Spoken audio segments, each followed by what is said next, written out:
Alright guys, I need an intro. What's up guys? What's up guys? How's it going? Welcome to my video. My name is Austin and today we're going to be talking about income streams for artists in 2022. If you're new here, be sure to subscribe, and you can also check out our Discord server where you can join other artists, share your art, share your Instagram, get feedback and stuff like that. So let's go ahead and jump right in and stop wasting your precious time. First one, studio jobs. This one's probably a given. Studio jobs, working for places like Blizzard, Disney, any of those things where you're doing concept art or animation or illustration, working on video games. That's a big one. Obviously, for a lot of us, that might seem daunting or difficult to even aspire to get to, but it's definitely possible. These studios need hundreds and hundreds of artists, and there's hundreds and hundreds of these studios.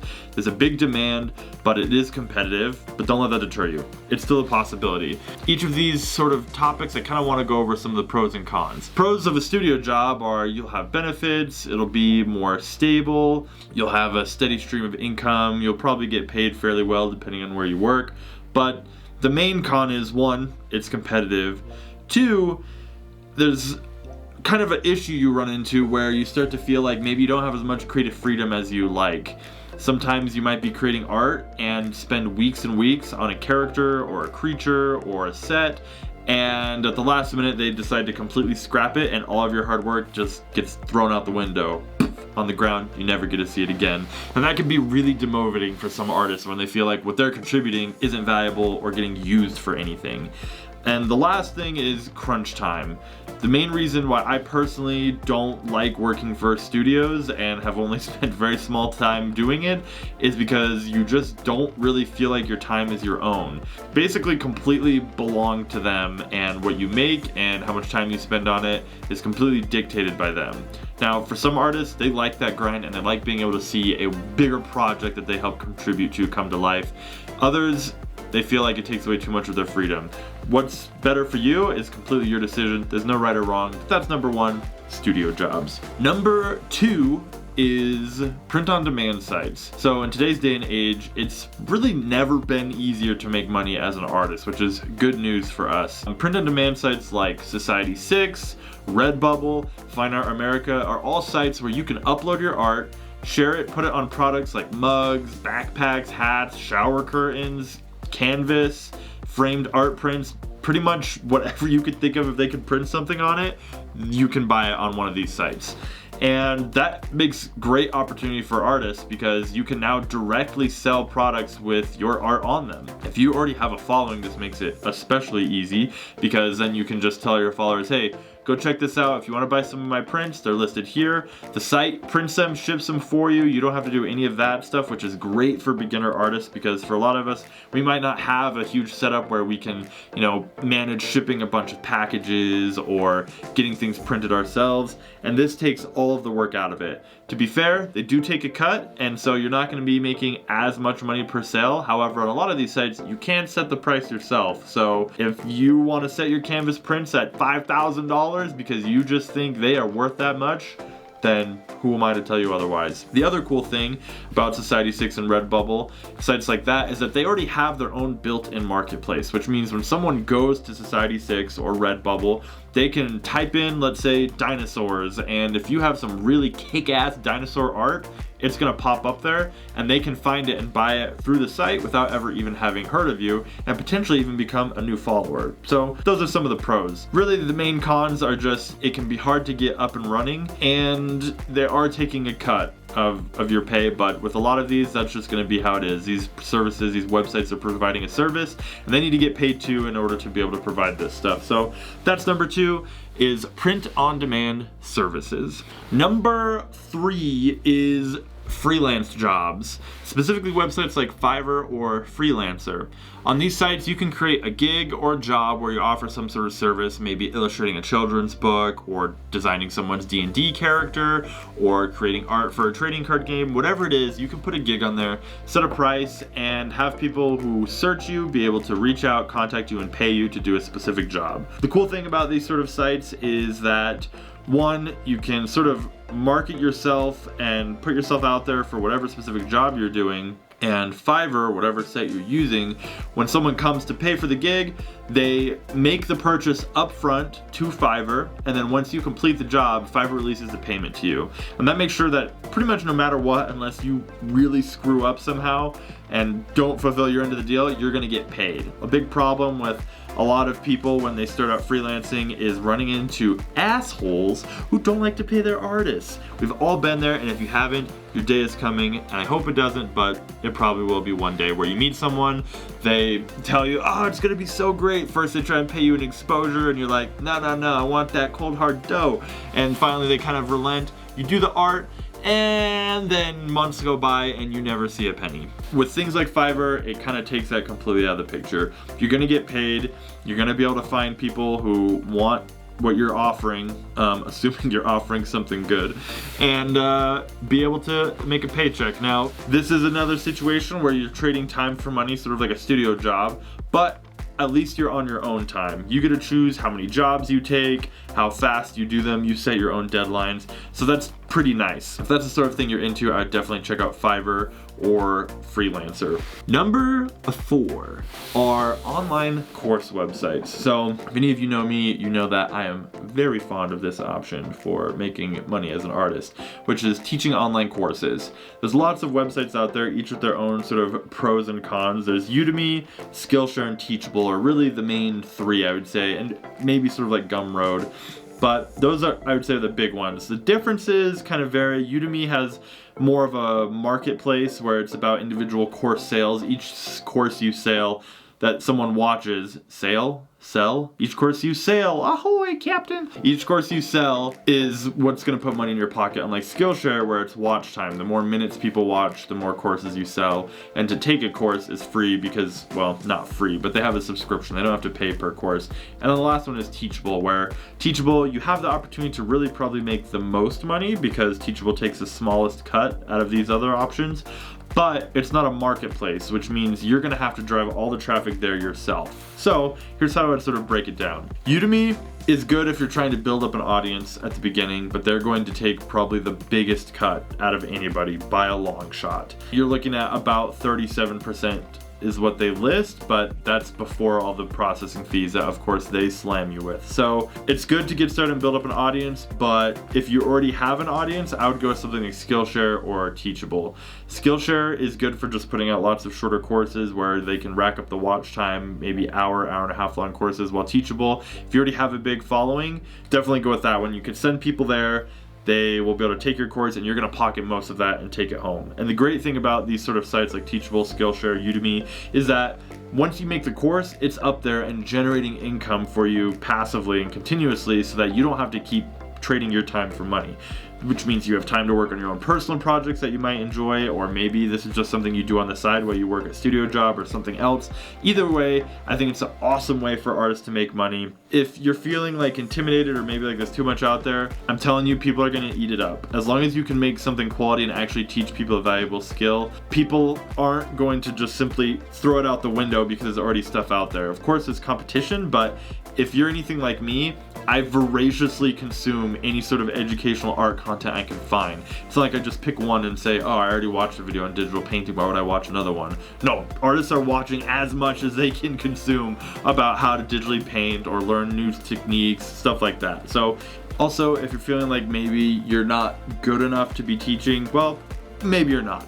But chances are there's at least some people that you're better than, or at least one area of expertise that you might be able to teach some people in. And even if you're just making small courses on something that you personally are good at, like how to paint my furry OC, or how to draw hands, whatever it is, it's enough to at least start somewhere. And the cool thing about making courses is that I found myself is that by teaching other people, you learn very, very quickly. Because when you get to a topic that you know that you should include in your course, but you're not maybe as well versed as you'd like to be, it kind of whips you into shape and be like, I need to learn how to do this better so that I can teach it. That's the next option. Cons would be, you know, as with some of these, people are going to be taking a cut of your hard-earned work, and it takes a bit to get going. You need a camera, you need a microphone, you need some of these things.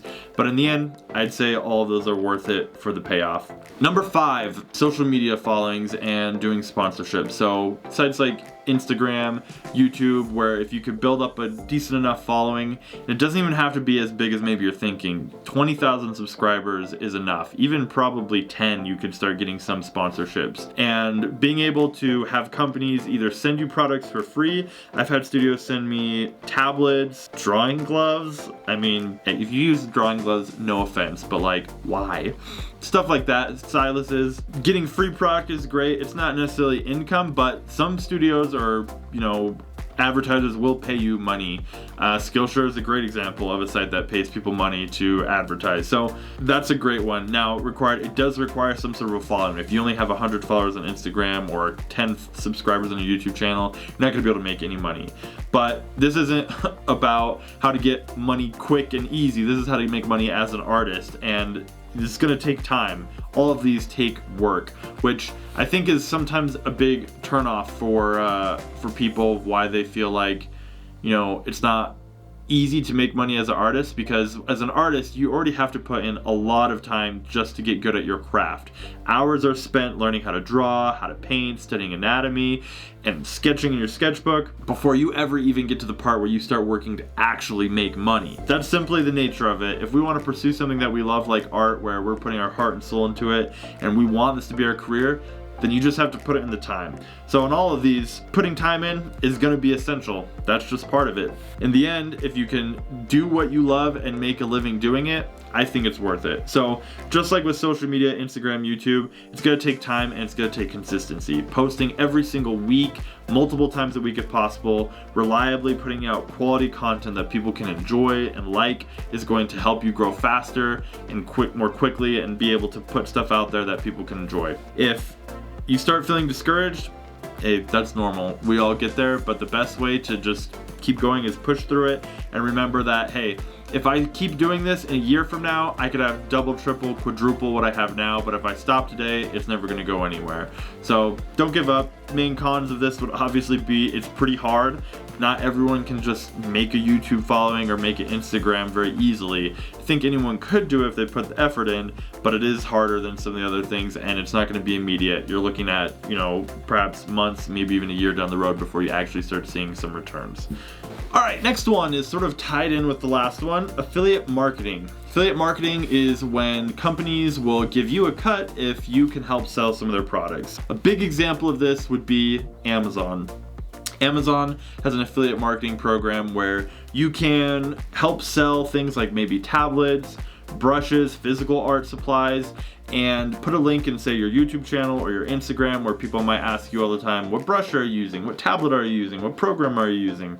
And if people click on the link in your description and buy it through your link, then you get a cut of that sale, which is awesome because you didn't have to create the product or do anything really. You just had to share a link.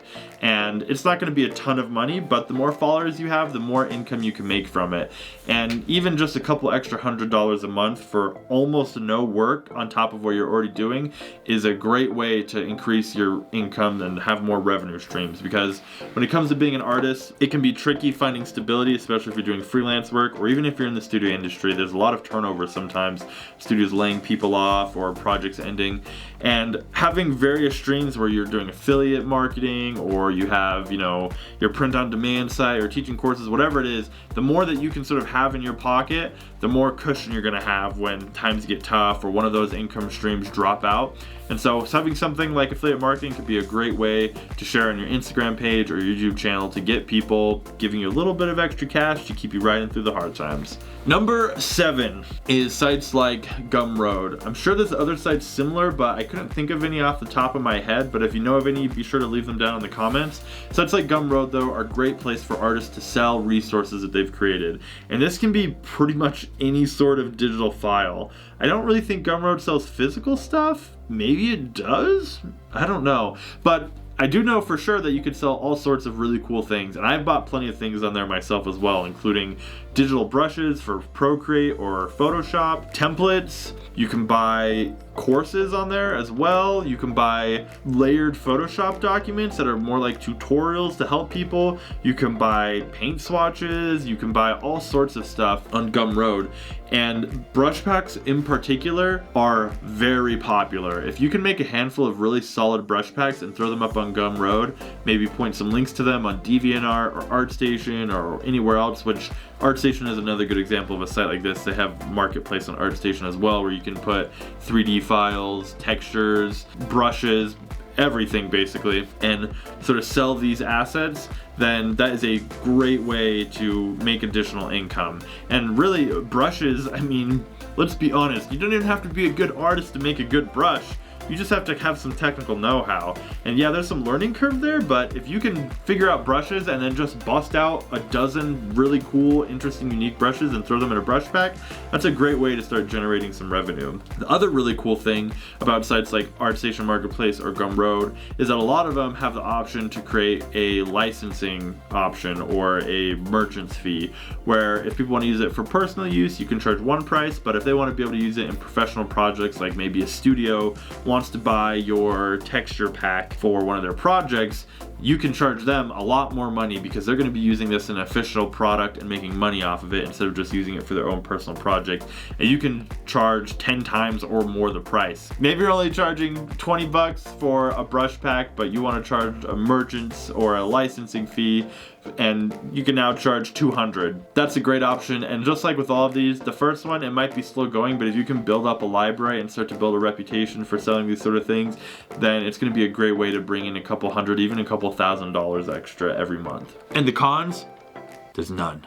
Next, ebooks. Ebooks are a new one that have become pretty popular. They're also one that I don't have a ton of expertise or knowledge about, so I'm probably just going to be bullshitting here, but I'm going to do my best. Ebooks are a great way to be able to sell online content, tutorials, stuff like that in a written and visual format instead of doing videos or specifically just, you know, tutorial files. Creating an ebook on how to draw horses or how to draw cows or how to draw horses can be very popular with current market. Like I said, I'm not a super huge expert, but I have some friends who have been venturing into this, and it seems to be an area where there's a lot of success possible. Who knows, it might only get bigger.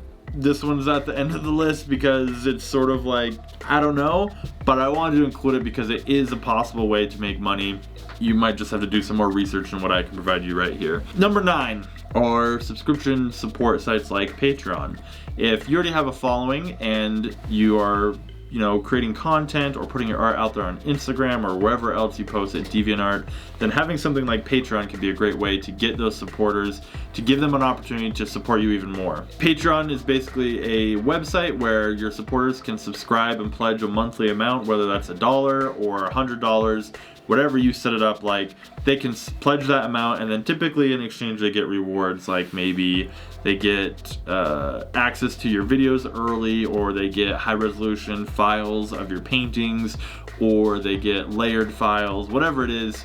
Having some sort of reward system for people who want to support you a little bit more because they love your art is a great way to, one, build an awesome community, and two, become a little bit more sustainable doing what you're doing.